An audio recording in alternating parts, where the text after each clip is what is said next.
Hello guys, मैं Akeel Khan perfect YouTube channel से।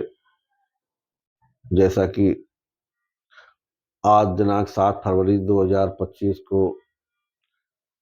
Periyar Lalai Singh Yadav charitable trust of India द्वारा पेरियार ललई सिंह यादव जी की जन्मस्थली कटहरा ग्राम में परिनिर्वाण दिवस कार्यक्रम आयोजित किया गया, जिसमें मुख्य रूप से समाजवादी पार्टी लोहिया वानी के प्रदेश अध्यक्ष डॉक्टर रामकरण निर्मल जी के आगमन पर कानपुर देहात सीमा पर घुसते ही कानपुर देहात लोहिया वाहिनी के जिला अध्यक्ष कुलदीप कुशवाहा और बीरू कुशवाहा के नेतृत्व में लोहिया वाहिनी की टीम ने दर्जनों चार पहिया वाहनों के साथ जोरदार स्वागत किया। इस मौके पर सैकड़ों कार्यकर्ताओं ने माला डालकर प्रदेश अध्यक्ष का भव्य स्वागत किया। इसके बाद काफिला कटहरा ग्राम के लिए रवाना हुआ, जहां पर समाज सुधारक पेरियार ललई सिंह यादव परिनिर्वाण दिवस मनाया गया। इस मौके पर कानपुर देहात के लगभग सभी कार्यकर्ता मौजूद रहे।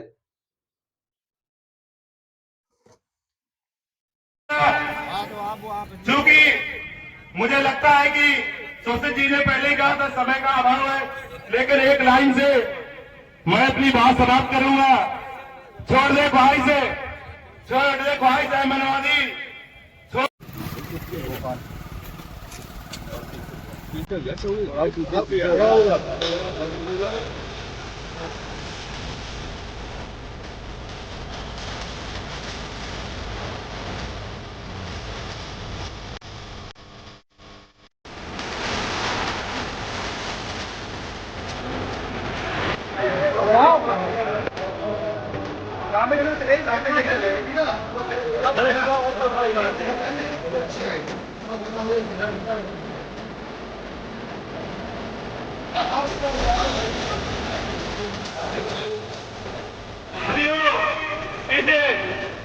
भारत देश में मनवाद जब चरम सीमा पर था, उस समय इस छोटे से गांव के महानायक ने जो कार्य किया और सच्ची रामायण लिख करके एक कपोल कल्पित रामायण को झूठा कोर्ट के माध्यम से साबित किया था, ऐसे महानायक के परिवार दिवस पर हम सभी लोग इकट्ठा हुए हैं।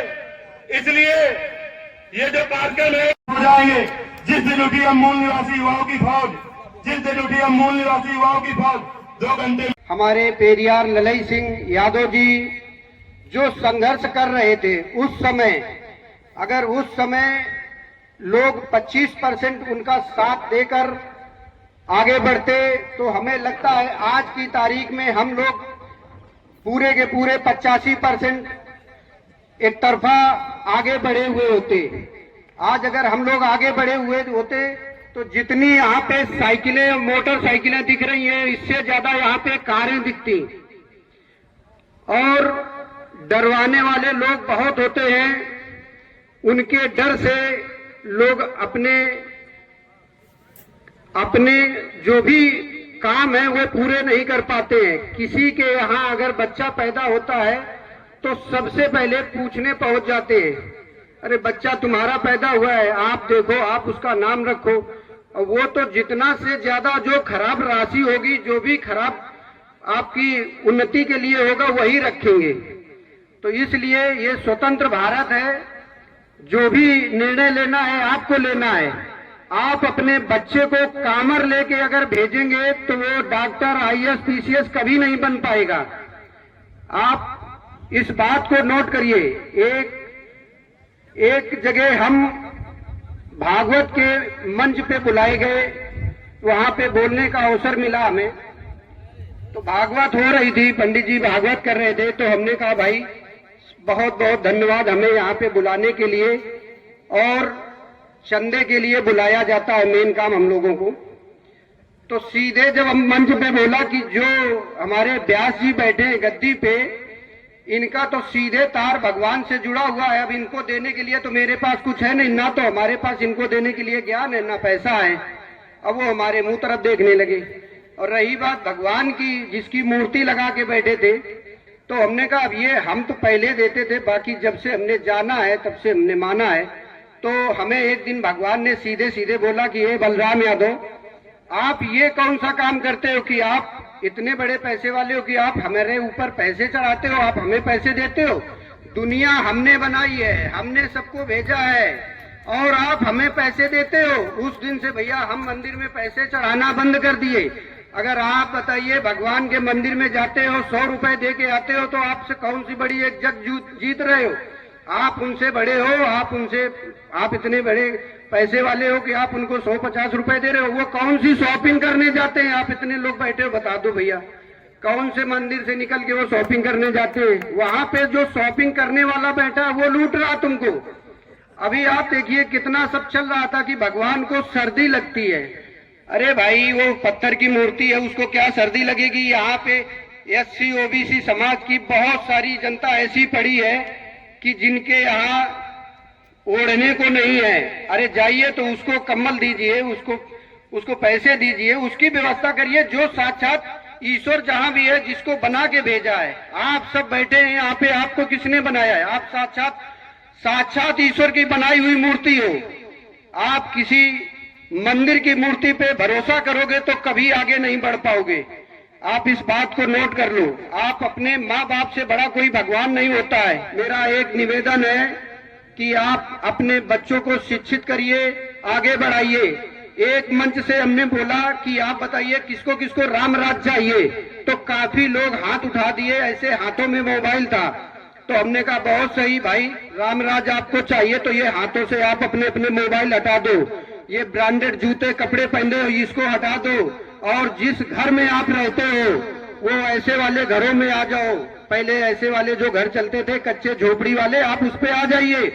आज जो विकास हुआ है, संविधान हुआ है, ये बाबा साहब की ताकत है, भीमराव अंबेडकर की ताकत है, जो आज हम लोग सब संविधान के बदौलत आज पढ़ने लिखने का सबको अधिकार मिला। उसे शिक्षा छीनने का एक बड़ा षड्यंत्र है। फर्स्ट स्टेप है क्लोजिंग एंड मर्जिंग पॉलिसी। छोटे छोटे विद्यालय को हमारे समाज का भाई अपने बच्चों को पढ़ाता नहीं है, तो फिर 5 गांव दूर कैसे अपने बच्चों को पढ़ाने भेज देगा? ये खतरा है। बहुत